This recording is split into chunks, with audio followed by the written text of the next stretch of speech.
ठीक है चलो, स्टोरी बहुत ज़्यादा बकचोदी है, सुन लो। जब 12th खत्म करी ना तो मुझे बस मेरिट से बाहर आना था।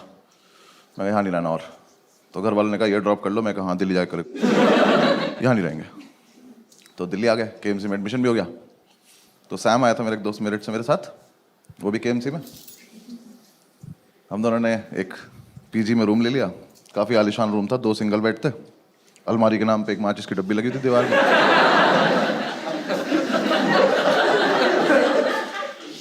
और जो आर्किटेक्ट था ना उसका,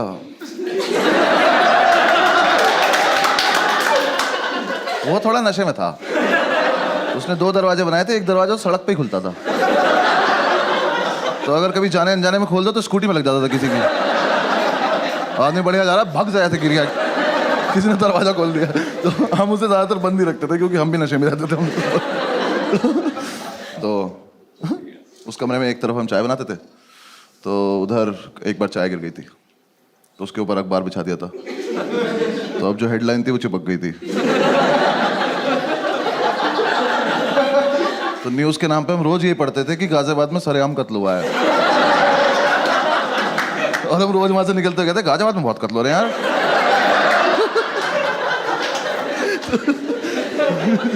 थोड़े दिन हम रहे, फिर हमने डिसाइड किया कि यार दारू पीते हैं। क्योंकि यार देखो, मेरिट से निकलने का मेन पर्पस ये था, क्योंकि मैं बचपन से अपने पापा को देखता रहा था कि शाम को इस आदमी को ऐसा कौन सा पदार्थ मिलता है कि ये खुश हो जाता है। मैंने कहा मुझे यही चाहिए। और दारू की जितनी बॉटल आई ना घर में, मुझे एक भी बॉटल हमने कभी फेंकी नहीं, तो सारी हम संभाल के रखते थे। क्यों पता नहीं, ये म्यूचुअली डिसाइड भी नहीं होता यार, वो बस आई, फिर हमने कहा क्या हमारी तो है। इसने मुझे सिगरेट भी पिलानी शुरू कर दी मीठी मीठी बोल के।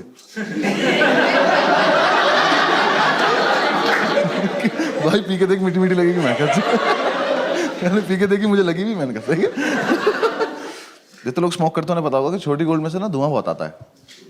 जो नहीं करते मैं बता रहा हूँ आप, हाँ ऐसे गूगल मत करने लग जाना, आता है वो। पता नहीं उसके हाथ कुछ बीमारी है, वो पुरानी सिगरेट कभी खींच लेती है, पता नहीं क्या उसके साथ। तो ना कमरे में धुएं से बादल बना के और बस उसे बैठ के देखता रहता था। मैं पूछता था क्या कर रहा है, कह रहा भाई देख उसमें कुछ दिख रहा है। मैं क्या दिख रहा है, कह रहा देख एक कुत्ता दिख रहा है। तो मैं देखता, मैंने कहा हाँ दिख तो रहा है। फिर हम दूसरा बादल बनाते थे, फिर हम दोनों कुत्तों की लड़ाई कराते थे। तो ठीक चल रहा था हमारा, फुल ऑन एंटरटेनमेंट चल रहा था। फिर एक दिन हमने ऐसे डिसाइड करा कि आओ थोड़ी बहुत सफाई वफाई कर लेते हैं। हम निकले घर से कि थोड़ा सामान वामान लेके आते हैं। बादल बना के, कमरा बंद करके, ताला लगा के हम लोग गए। पास की एक दुकान थी, वहाँ जाके हम भूल गए हम क्यों आए थे, सिगरेट पीने लगे।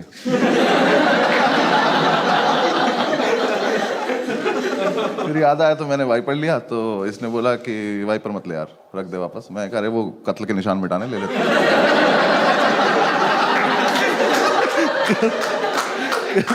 कह रहा कि नहीं कोई जरूरत नहीं है, मैं कर लूंगा अपने आप। मैं कहा अच्छा ठीक है। तो हमने बेसिकली हम कुछ लेने गए थे, बिना लिए थोड़ी देर में घूम घाम के वापस आ गए। तो हमारे यहाँ गैलरी थी, यहाँ वॉशरूम था, रूम से काफी दूर। आर्किटेक्ट होगी उसकी कुछ दिक्कत, मुझे नहीं पता क्या। तो ऐसे वॉशरूम था, चाबी इसके पास थी, भाग के आया और वॉशरूम में घुस गया। तो मैंने कहा चाबी, कह रहा नहीं दे रहा। ये क्या फेटिश है कि मैं चाबी छिपा लूंगा अपने पास। मैं कहा भाई या तो मुझे भी अंदर ही बुला ले, मैं भी बाथरूम में आ जाता हूँ। तो कह रहा नहीं मैं चाबी नहीं दूंगा जब तक मैं बाहर नहीं आता, तो बाहर घूम। मैं कहा और अंदर कुछ नहीं कर रहा है, छप छप की आवाज आ रही पानी की। पता नहीं बाल्टी में चाबी ही डुबो रहा था। मैं कहा भाई दे दे चाबी, 2-3 बार मांगी, नहीं दी। मैं कहा ठीक है बाहर में जा, मुझे कुछ से कुछ काम है। मैं बाहर आया, ऐसे थोड़ा सा ओपन एरिया था, उसमें ऐसे गोल गोल घूम रहा था। मैं ऐसे घूम रहा था तो मैंने देखा हमारे रूम के बाहर एक आदमी खड़ा हुआ बैग टांग के। तो मुझे लगा ये सेल्समैन होगा, कुछ बेच रहा होगा। तो मैंने कहा अरे टाइम पास तो मिल गया, आओ इससे बकचोदी की जाए। तो मैंने कहा हाँ भाई क्या बेच रहे हो। वो कुछ बोला नहीं। मैंने कहा बताओ ना क्या बेच रहे हो। तो वो पलटा, कहता तुम कौन हो। मैं कहा मैं कस्टमर, बताना क्या बेच रहे हो।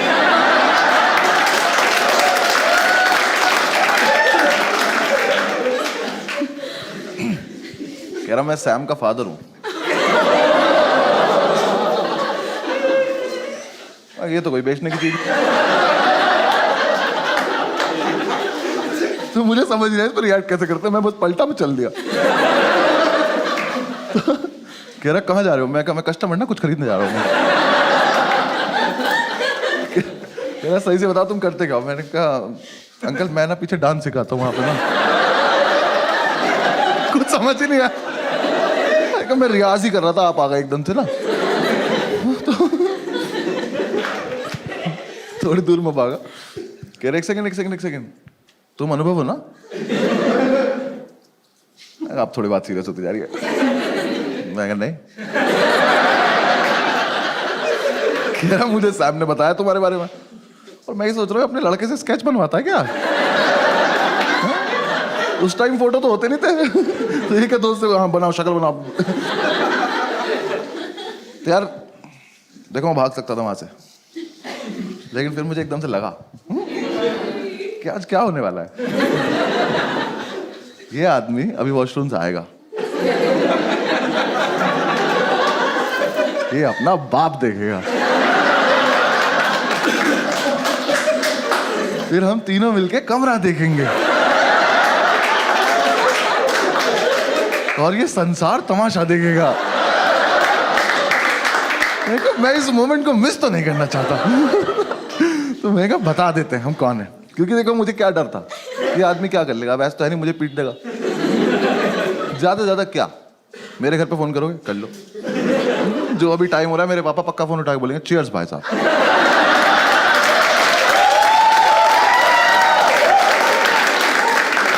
मुझे कोई लोड नहीं था, मैंने पूरी कैलकुलेशन की अपने दिमाग में। मैं कहा बता देते हैं। मैंने कहा हाँ अंकल मैं अनुभवी हूँ, मैं तो ऐसे ही मतलब थोड़ा मजाक कर रहा था आपसे। तो उसका मुंह देखे बोलना नहीं चाहिए था कि उससे मजाक कर रहा था मैं। भाई बिल्कुल बाप, हाँ जो मेरे पापा ना पापा है, ये बाप कहते हैं। वो लड़के नहीं तो बचपन से बाप बनना चाहते हैं कि स्माइल नहीं करेंगे वरना औलाद पैसे मांग लेगी। इतना सीरियस है तो खड़ा मैं कहा ठीक है अंकल मतलब मैं ही हूँ, आप बताओ कैसे हो आप? कह रहे सैम कहाँ है?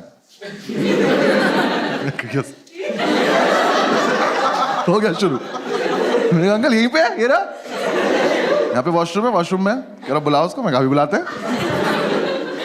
मैं गया, मैंने जाके गिर दिया। मैंने कहा बैठी आपके फादर आए हैं।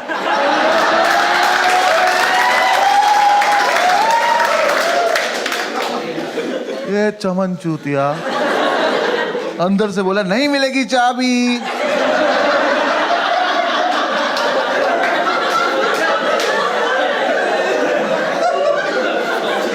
कहा बैठी रख लो चाबी, आपके पापा आए हैं। तो अंदर से कह रहा मेरे डैड जी क्यों आएंगे? वो तो यही आदमी बता पाएगा। मैंने कहा भाई यहाँ एक शख्स है जो क्लेम कर रहा है कि वो आपके पापा है, तो अब ये कंफर्म करने के लिए आप ही को आना पड़ेगा, क्योंकि मेरे पास कोई टेक्नोलॉजी नहीं है। इसको समझ ही नहीं आ रही है बात। इसको लग रहा है मैं चाबी लेने के लिए अलग अलग बहाने बना रहा हूँ। तो अपनी जोन में खुश है। और ये कॉमर्स का था ना, तो ये नया नया कूल बना था दिल्ली।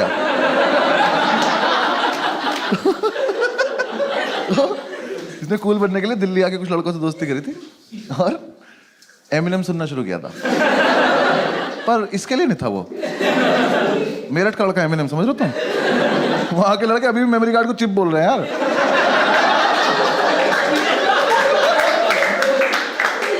तो मैंने से फिर से बोला, मैंने कहा बाडी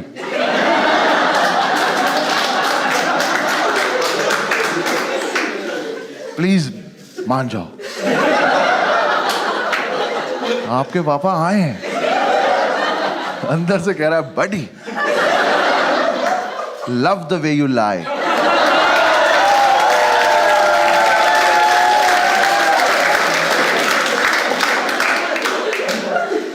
नहीं नहीं नहीं, अपने पापा कसम नॉट लाइंग। एक ही मिनट लगेगा, बाहर आके चेक कर लेना। अलग फील में इतने अंकल आ गए कि हाँ चल क्या रहा है। अंकल आए, मैंने कहा अब पता है सारी गलती इस आदमी खुद की, सब इनकी वजह से हुआ है। अगर ये उस दिन आके एक शब्द बोल देते तो वो लड़का सुन लेता, वो बाहर आ जाता, सब हो जाता। बाप है, कैरेक्टर में रहना। यहाँ आके मुझसे कह रहा है कि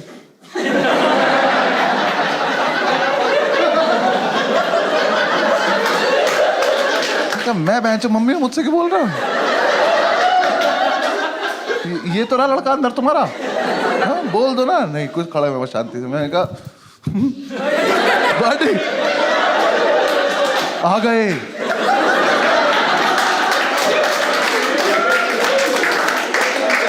यार पता है सब सच है।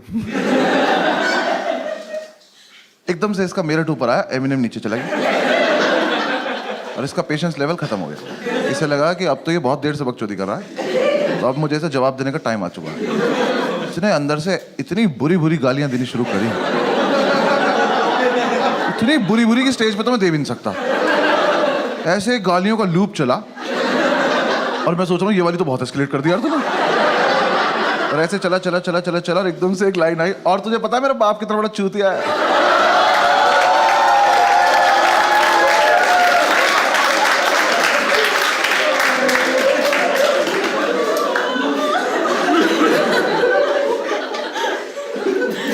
देखो मैं इतनी रेंज में था कि थप्पड़ खा सकता हूँ। फिर मुझे लगा कि अब ये बकचोदी चलती रहनी चाहिए। तो मैंने कहा कैसे?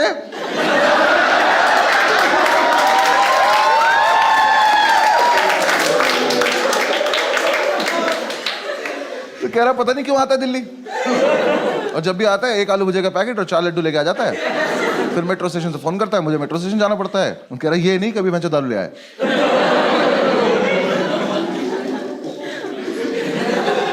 अंकल आपके संस्कार है, मतलब ऐसा करते ये चल रहा है अभी भी। अब ये किसी और चीज को गाली दे रहा है जो हमें नहीं दिख रही है, अंदर ही कुछ है जिसे ही गाली दे रहा है। मैं कहा अंकल चले यहाँ से, आज का तो हो गया होगा, चले। सारी सुन के जाओगे क्या? इतनी दूर गए होंगे, वॉशरूम के गेट में ऊपर जगह थी, इसने ऊपर से चाबी फेंक दी। कह रहा ले तू भी क्या याद रखेगा? मैं याद रखूंगा? बड़ी एक बार बाहर तो आओ, तुम क्या क्या याद रखोगे? और लेकिन मुझे एक डाउट हुआ कि यार जितनी गाली अंकल ने खाई, ये आदमी अब ये नहीं देखेगा औलाद किसकी है, अब ये मानना चालू करेगा जो आएगा। तो मैं ऐसे महीने अब अंदर नहीं ले जाना चाहता था, क्योंकि मेरे हिसाब से तो सबसे बड़ा जो पिटाई का इवेंट था वो तो रूम ही था ना हमारा।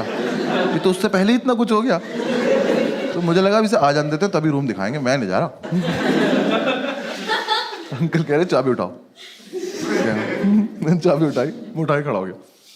कह रहा चलो, मैंने कहा हाँ चल रहे चलो। गेट के सामने जाके मैं खड़ा हूँ।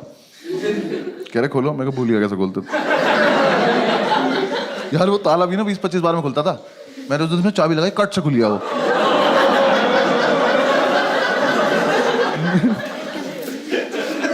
ऊपर वाला तो साथ नहीं दे रहा आज। मैंने ताला ऊपर अटका, कुंडी खोली, मैंने कहा अंकल अब आप कर लो। अंकल ने गेट खोला, पहले तो बादल आए, वो 2 जर्मन शेफर्ड अंकल के ऊपर से गए। वो आदमी स्मोक नहीं करता, कह रहा ये क्या था? मैंने कहा कुछ नहीं। अंदर आओ, अभी तो बिजली भी कड़क रही है, आ जाओ। अंकल अंदर घुसे, सामने एक चेयर पड़ी थी, उस पर कपड़े पड़े थे, मैंने कपड़े हटाए, मैंने कहा अंकल यहाँ बैठ जाओ, बस बैठ रहो। बाप लाइट जलाओ, मैंने कहा लाइट नहीं आ रही। वो पुराना वाला स्विच बोर्ड लगा हुआ था, उस पर वो इंडिकेटर नहीं लगा रहता था, तो वो जल रहा था। तो कह रहा वो तो जल रहा है, मैं कहा ये इन्वर्टर जल रहा है, छोटा इन्वर्टर इतना ही लोड ले पाता।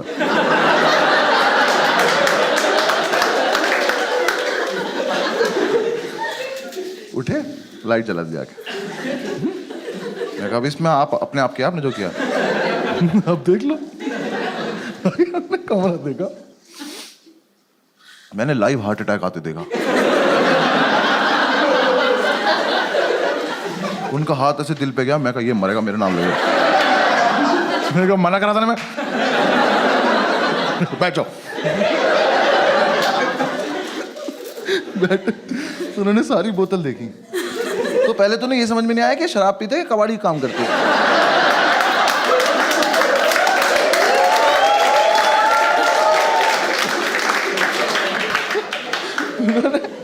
बॉटल देखी और मतलब इतना जेन्युइन सवाल उनका कि पीते ही हो ना? हाँ पीते हुए। और देखा कि साफ सफाई देखी कितनी है। उठ के कमरे में घूमे, मैं उधर मत जाओ, कत्ल हो रखा वहां पे। उन्होंने देखा हमारा चाय वाय का एरिया, कह रहे अच्छा अच्छा ठीक। एक तो बाप लोगों को ना, बच्चा उनका आर्टिस्ट हो, इसकी कदर नहीं होती, आर्ट की कदर नहीं होती उन्हें। इतना सुंदर पिरामिड बनाया था हमने सिगरेट की डब्बियों से, तोड़ दिया। हम पंखा नहीं चलाते थे कि गिर जाएगा, आगे तोड़ दिया वो डिब्बियां देखना सारी, उसमें से एक डब्बी उठाई, उसमें से आवाज आई, खोली तो उसमें बीड़ी थी। तो कह रहे तुम सिगरेट भी नहीं पीते?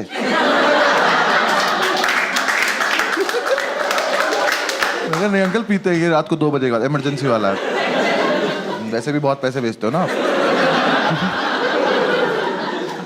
भाई वो कैरेक्टर आदमी थे यार वो। सैम उनसे पैसे मांगता था ना कि ये वाली 2 बुक्स चाहिए, पैसे दे दो, तो वही वाली 2 बुक भेज देते थे।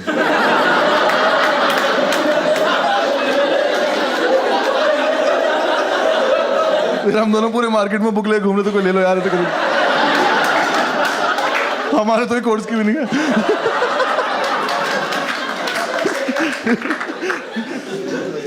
अंकल ने देखा पूरा माहौल वाल, बैठ गए। अब वेट चल रहा है। मैं अंकल चाय पियो, कह रहा चाय पी तो तुम लोग। मैं बकचोदी करने की जरूरत, टॉन्ट मत मारो, पी नहीं है तो बता। मैं बहुत देर से वेट कर रहा हूँ, यहाँ पिटाई नहीं हो रही है। भाई इतने में हमारे सैबिनम साहब, देखो इस लड़के को बिल्कुल नहीं पता है बाहर क्या हो रहा है, इसकी दुनिया कहीं और है। ये वॉशरूम से निकला, इसका ऐसे हाथ निकला, ये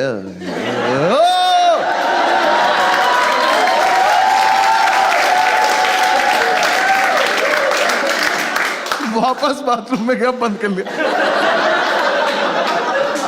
और वहीं से चला रहा, पापा माफ कर दो, कभी नहीं करो पापा। अंकल कह रहे बुला के लाओ इसे। मैं फिर मैं बुला के लाऊं यार, अभी आया तो झपट्टा क्यों नहीं मारा आपने इस पे?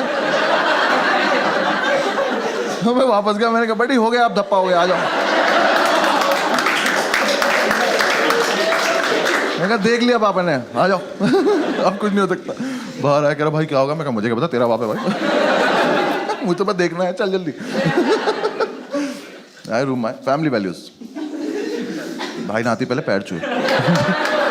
मैं कहा अच्छा आशीर्वाद मिलेगा आपको। बैठा, अंकल ने कहा क्या है सब? कह रहा मैं नहीं करता। अंकल ने मेरी तरफ देखा, मैंने कहा मैं भी नहीं करता। मकान मालिक का है सब।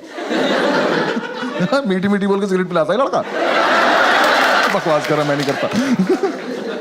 भाई अंकल ने तो थोड़ी देर डांटा कि तुम तो ब्राइट स्टूडेंट हो, मैं कॉमर्स का ही है।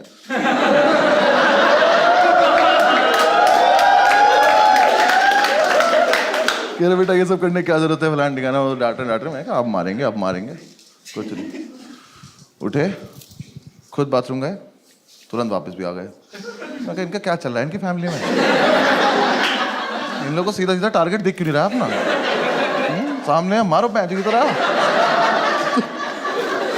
फिर वो आप बताए, फिर उससे बातें कर रहे हैं कि तुमने मतलब क्यों किया होगा ये, बेटा गलत चीजें हैं। और मेरी तरफ देख के कह रहे हैं लड़कों के साथ रहना छोड़ दो। मैं कहा छोड़ देना, अभी मुझे वो दिखा दो जो देखने के लिए बैठा हूँ। कुछ नहीं, मैं ऐसे घूम रहा, मैंने अंकल का बैग देखा तो उसमें 1 आलू भुजिया रखी, 4 लड्डू रखे। मैंने कहा आज तो नहीं निकालेंगे, आज तो इसे वापस ले जाएंगे। आज तो बात कर रहे हैं उससे, करते करते उन्होंने आलू भुजिया निकाल दी। मैं कह अरे यार कहते ही शर्म नहीं आ रही, अभी गाली खाई है। आलू मुझे रख दी, 4 लड्डू रख दिए। कह रहे बेटा सुनो, ये सब बिल्कुल बंद कर दो और वीकेंड पे मेरे उठाओ, तुमसे बात करता हूँ। बैग उठाया और चल दिए। ये क्या टाइम वेस्ट हुआ मेरा? ये तो मतलब इतने कैरेक्टर में थे क्यों आप, अगर आपको इतना ही इजी काम नहीं आता तो? भाई वो चले गए। मैं कहा ये क्या हुआ है यार, तेरे पापा तुझे मारते नहीं है? कह रहा भाई मेरे पापा तो मुझे वाइपर से मारते हैं।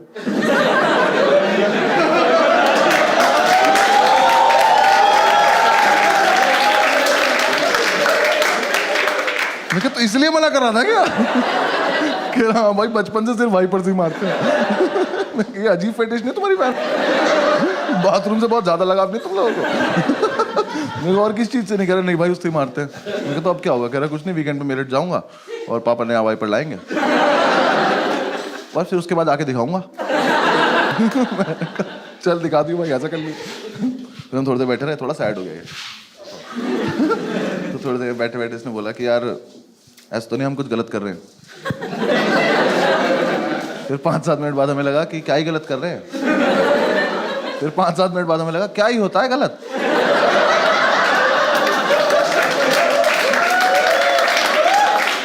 किसी के लिए गलत, किसी के लिए सही होता है। तो हमारे पास एक और क्वार्टर पड़ा था, हमने वो निकाला, एक एक पैक बनाया। भुजिया आई थी, इसका यूज भी तो करना था। हमने भुजिया गोली, अपने अपने बादल बनाए। हमारे कुत्तों की लड़ाई होने वाली थी कि अंकल वापस आ।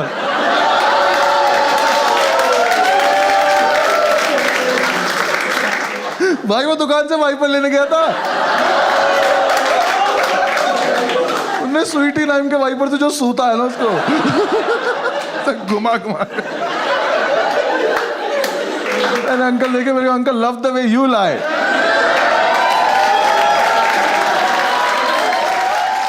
Thank you so much for watching the video. और यार ये जो स्टोरी मैंने आपको सुनाई कि 10-11 साल पुरानी है, अब तो काफ़ी ज़्यादा चेंजेस आ गए हैं, हम लोग काफ़ी ज़्यादा मैच्योर हो गए। लास्ट लॉकडाउन में साथ में थे और काफ़ी मैच्योरली बिताया हमने लॉकडाउन। आप लोग देख सकते हैं एक वीडियो में, मैं अभी दिखा रहा हूँ, देखो आप एंजॉय करो। Thank you.